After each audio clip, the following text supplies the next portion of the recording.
नमस्कार दोस्तों, मेरा नाम है राजा मिश्रा और एक बार फिर से आपका स्वागत है जर्नलिस्ट राजा यूट्यूब न्यूज़ चैनल पे। यहाँ तक आ गए हो तो चैनल को सब्सक्राइब ज़रूर से कर दो, क्योंकि इस चैनल पे आपको डेली बेसिस पे धमाकेदार हेडलाइंस मिलती हैं नेशनल और इंटरनेशनल खबरों से रिलेटेड। तो चलिए, आज भी कुछ ऐसी न्यूज़ लाया हूँ, हेडलाइंस लाया हूँ। तो वीडियो पसंद आए तो लाइक शेयर सब्सक्राइब ज़रूर करिएगा। प्रधानमंत्री मोदी के नेतृत्व में आज एनडीए की मीटिंग हुई है, जहां पर मोदी ने अपने सांसदों से कहा है कि आप गैर ज़रूरी बयानबाजी से ज़रूर बचें, जैसा कि राहुल गांधी ने किया था। उन्होंने कहा कि परिवार सहित प्रधानमंत्री संग्रहालय जाएं। लोकसभा से राहुल के हिंदुओं, मोदी और बीजेपी आरएसएस पर कमेंट को हटाएं। वहीं उत्तर प्रदेश के पूर्व मुख्यमंत्री अखिलेश यादव ने आज अपना भाषण दिया है लोकसभा में। उन्होंने अपने भाषण का शुरुआत किया है एक कहावत से, होई सोई जो राम रची राखा। इसका मतलब कि होता वही है जो भगवान चाहता है, किसी के कहने से कुछ नहीं होता है।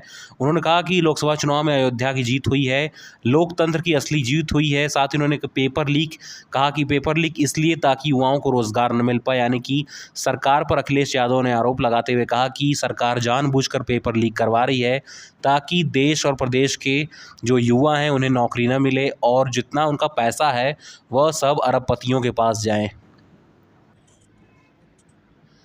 वहीं T20 वर्ल्ड कप जीतने के बाद भारतीय टीम अभी भी वेस्टइंडीज़ में ही फंसी हुई है। वर्ल्ड कप विनर टीम 36 घंटे से बारबाडोस में फंसी हुई है। तूफान की वजह से एयरपोर्ट पर ऑपरेशन बंद हो चुका है, जिसके वजह से अब बीसीसीआई ने फैसला किया है कि वह चार्टर्ड फ्लाइट भेजेगी उनकी वापसी के लिए। राज्यसभा में आज मल्लिकार्जुन खड़गे और स्पीकर जगदीप धनखड़ के बीच एक तरह से बहस देखने को मिली है।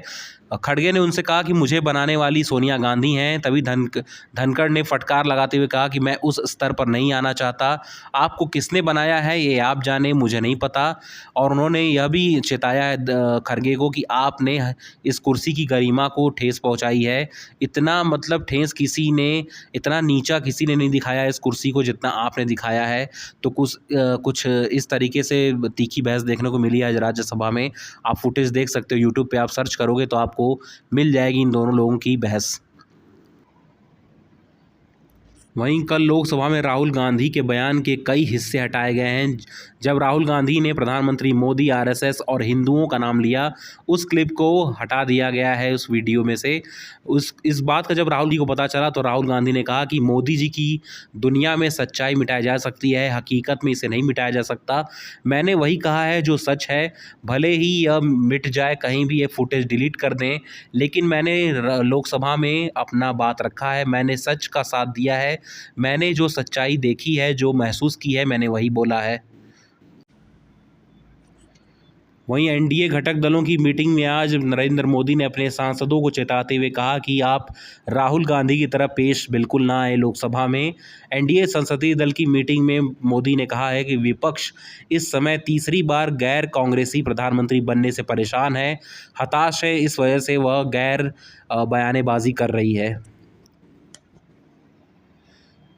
उत्तर प्रदेश के पूर्व मुख्यमंत्री अखिलेश यादव ने भारतीय जनता पार्टी को घेरते हुए कहा कि बीजेपी की अयोध्या में बहुत बुरी तरह हार हुई है, भगवान राम का फैसला सबके सामने आया था।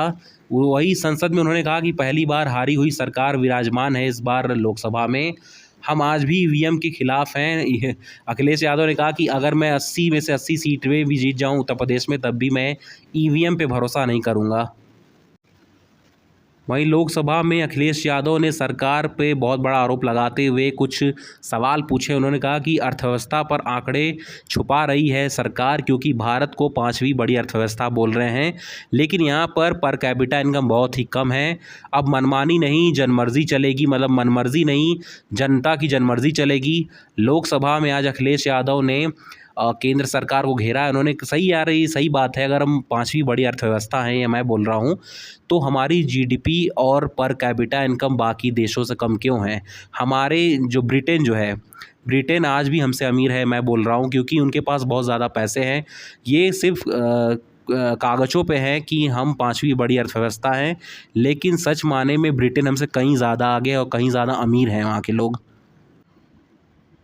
उत्तर प्रदेश में आज योगी कैबिनेट की बैठक हुई है, जहां पर कई बड़े फैसले लिए गए हैं। योगी आदित्यनाथ के नेतृत्व में यूपी कैबिनेट ने फैसला लिया है कि सुरक्षा गार्ड और शिक्षकों के मानदेय में बढ़ोतरी की जाएगी। यह इस पे मुहर लग गई है योगी आदित्यनाथ की तरफ से।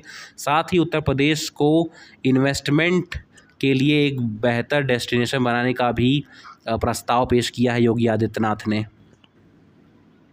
यूक्रेन रशिया का बात करें तो यूक्रेन और रशिया का जंग 2 साल के ऊपर हो चुका है, 2.5 साल हो चुके हैं। कोई हार मानने को तैयार नहीं है। इस बीच रूस यूक्रेन जंग के बीच हंगरी के प्रधानमंत्री ऑर्बन पहली बार कीव यात्रा में पहुंचे हैं। जेलेंस्की से कई मुद्दों पर ऑर्बन की बातचीत चल रही है। दोनों देशों के बीच द्विपक्षीय वार्ता की चर्चा की गई है। आपको याद होगा कि अप्रैल के महीने में सलमान खान के घर एक फायरिंग की गई थी, जिसके ऊपर नवी मुंबई की पुलिस छानबीन कर रही है। वही नवी मुंबई पुलिस का दावा है कि सलमान की सुपारी दी गई थी पाकिस्तान के कुछ टेररिस्ट को बिश्नोई गैंग के द्वारा। 25 लाख में डील हुई थी इसकी। पाकिस्तान से AK-47 भी आनी थी। वहीं चार्जशीट में 5 आरोपितों के नाम भी लिए गए हैं। आपको बता दूं कि बिश्नोई गैंग के 5 आरोपी पकड़ाए गए थे, आपको याद होगा।